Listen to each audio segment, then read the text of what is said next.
नूंह के गांधीग्राम घासिरा पहुंचे Republican Party of India के राष्ट्रीय सलाहकार व छत्तीसगढ़ के मुख्यमंत्री के पिता नंद कुमार बघेल। नूंह जिले के गांधीग्राम घासिरा में शनिवार को रिपब्लिकन पार्टी ऑफ इंडिया के राष्ट्रीय सलाहकार व छत्तीसगढ़ के मुख्यमंत्री भूपेश बघेल के पिता नंद कुमार बघेल पहुंचे। इस दौरान उनके साथ national spokesperson and president north India से सुनील गहलावत भी मौजूद रहे। गांधीग्राम घासिरा पहुंचने पर ग्रामीणों ने फूल मालाओं के साथ स्वागत किया। बता दें कि रिपब्लिकन पार्टी ऑफ इंडिया हरियाणा विधानसभा 2024 में होने वाले चुनावों को लेकर अपनी जमीन तलाशने लगी है। इसी सिलसिले में शनिवार को जिले के गांधीग्राम घासिरा में एक कार्यक्रम का आयोजन किया गया, जिसमें रिपब्लिकन पार्टी ऑफ इंडिया के राष्ट्रीय सलाहकार व छत्तीसगढ़ के मुख्यमंत्री के पिता नंद कुमार बघेल पहुंचे। घासिरा पहुंचने पर नंद कुमार बघेल ने कहा कि जब महात्मा गांधी घासिरा आए तो उन्होंने सारे मुसलमानों को यहां पर रहने के लिए कहा कि तुम्हें पाकिस्तान जाने की कोई जरूरत नहीं है, लेकिन आज वर्तमान सरकार किसी न किसी मुद्दे पर लड़ाने का काम कर रही है।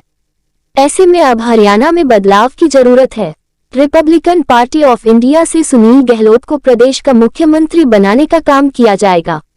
बघेल ने कहा कि जिस तरह छत्तीसगढ़ में 90 की 90 सीटें जीती है, उसी तरह हरियाणा में भी 90 की 90 सीटें जीत कर रहेंगे। उन्होंने कहा कि टिकट बंटवारे के लिए सरपंचों को चुना जाएगा। वहीं धरने पर बैठे सरपंचों पर बघेल ने कहा कि वह अपने हक की लड़ाई के लिए आज धरने पर बैठे हुए हैं। उन्होंने कहा कि रिपब्लिकन पार्टी ऑफ इंडिया हरियाणा में धरने पर बैठे सभी सरपंचों का समर्थन करती है। वहीं उन्होंने कहा कि छत्तीसगढ़ के चुनावों को छोड़कर हरियाणा के चुनाव में पूरा समय दिया जाएगा। हरियाणा तथा छत्तीसगढ़ मिलकर देश के लिए एक मिसाल बनने का काम करेगा। सुनील गहलावत ने कहा कि हरियाणा तथा छत्तीसगढ़ दो ऐसे राज्य हैं जिनकी विधानसभा में सीटें बराबर हैं। हरियाणा तथा छत्तीसगढ़ हरियाली वाले राज्य हैं। उन्होंने कहा कि हरियाणा के अंदर आने वाले विधानसभा चुनाव में एक मजबूत सरकार बनाएंगे, जिसमें SC, ST और OBC के लोगों को इकट्ठा किया जाएगा। उन्होंने कहा कि प्रदेश की सभी 90 विधानसभा का दौरा किया जा रहा है। अभी 45 विधानसभाओं में जाकर लोगों के बीच अपनी बात रखी है। वहीं पूरे प्रदेश में धरने पर बैठे सरपंचों के समर्थन में कहा कि सरकारी अभी सरपंचों की मांगों को नहीं मानती है, तो प्रदेश के मुख्यमंत्री मनोहर लाल खट्टर के कबीर निवास को उखाड़ने का काम भी किया जाएगा, जिससे सरपंचों को न्याय मिल सके।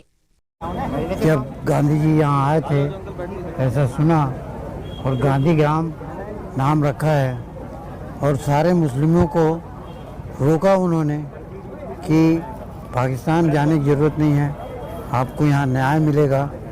तो ये हमारा लक्ष्य है और गांधी जी के सपनों को हम पूरा करेंगे और आप अपने वोट का प्रयोग कीजिए और सुनील गहलोत को मुख्यमंत्री बनाएंगे तो निश्चित ही वो दिन आएगा और हरियाणा का जो खजाना है वो गरीबों में बटेगा। गरीबों के बच्चे पढ़ेंगे लिखेंगे और वो शेर बन जाएंगे, क्योंकि पढ़ने लिखने से उनको ज्ञान होता है और ज्ञान होने के बाद वो शेर बन जाते हैं। इसलिए हम अपने बच्चों को पढ़ाने के लिए ज़रूरी है कि आप सुनील गहलोत को मुख्यमंत्री बनाइए और आपका सहयोग रहेगा तो ज़रूर बनेगा। 3 साल पहले मैंने सुनील गहलोत को देखा था और योग्य पाया था कि ये सर्वहारा का अधिनायकवाद चलाएंगे और इसलिए इनको एक कार दिया था मैं, और उस कार से बराबर घूमे फिरे और परिस्थिति को बदली किया। जिस तरह से छत्तीसगढ़ में हम 90 का 90 सीट जीतेंगे, उसी तरह से यहाँ भी हम 90 का 90 सीट जीतेंगे, बशर्ते कि 45 सीट बाकी है और उसमें लोग सरपंच लोग टिकट बांटें और उसको जिताने का संकल्प करें। जो सरपंच टिकट बांटेंगे उसको मान्य किया जाएगा और उस पर विश्वास होगा कि वो उनके पास जनशक्ति है और वो सरपंच को जिताएंगे। और जिस तरह से छत्तीसगढ़ में 90 का 90 सीट हम जीत रहे हैं, वैसे ही यहाँ भी 80-90 सीट जीते आप, सुनील गहलोत के हाथ में सत्ता दें ताकि वो हरियाणा के खजाने को आपके गरीब लोगों में बांट सके और हम अपने सुख दुख को बांट सके, इतना ही कहकर मैं अपनी बात समाप्त करता हूँ। वो एक जीत का सूचक है जो एक्टिव होकर के और अपने हक और अधिकार के लिए जो लड़ाई लड़ रहे हैं, हम उसका समर्थन करते हैं। और बड़े छत्तीसगढ़ के चुनाव को हम छोड़कर हरियाणा के चुनाव में कम से कम 15 दिन देंगे। एक दिन में 5 विधानसभा 15 छके 90 तो हम देंगे और हरियाणा और छत्तीसगढ़ एकजुट होगा और देश में एक मिसाल बनेगा। ऐसा है कि हम Republican Party of India Ambedkar से हैं, जो संविधान निर्माता बाबा साहब अम्बेडकर जी ने बनाई थी।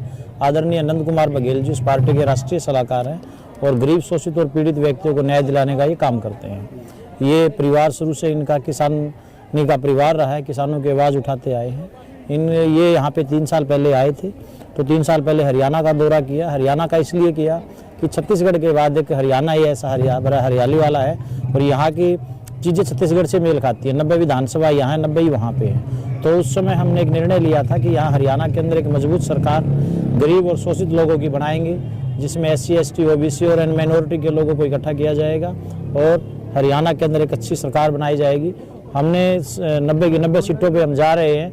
45 सीटें हमने कवर कर चुके हैं, 45 हमारे पास कैंडिडेट अभी हो चुके हैं। अभी चुनाव में समय है, जल्दी हम और भी जो कैंडिडेट हैं उनके भी नाम घोषणा कर देंगे। और अभी जो केंद्र की सरकार जो भारतीय जनता पार्टी है, ये हमारे हरियाणा के विशेष जो हमारे सरपंच बने नवनियुक्त अभी बने हुए हैं, ये सभी जगह ब्लॉक सत्र पे बैठे हुए हैं। यहाँ भी 45 सरपंच थे जिनसे हम अभी मिले हैं धरना स्थल पर जाकर। बड़ा उन्होंने जो ई ट्रेनिंग का काम किया है वो बिल्कुल सरासर गलत किया है। सरपंचों का हाथ काटने का काम किया है। ग्राम पंचायत के जो मुखिया हैं ये इनको गांव ने इसलिए बनाया है कि ये गांव का विकास कर सके, लेकिन इनके हाथ में ही कुछ नहीं रहेगा तो ये गांव का विकास कैसे करेंगे। मैं पूरे हरियाणा में जहाँ जहाँ सरपंच बैठे हुए हैं वहाँ पे समर्थन करूँगा उनका।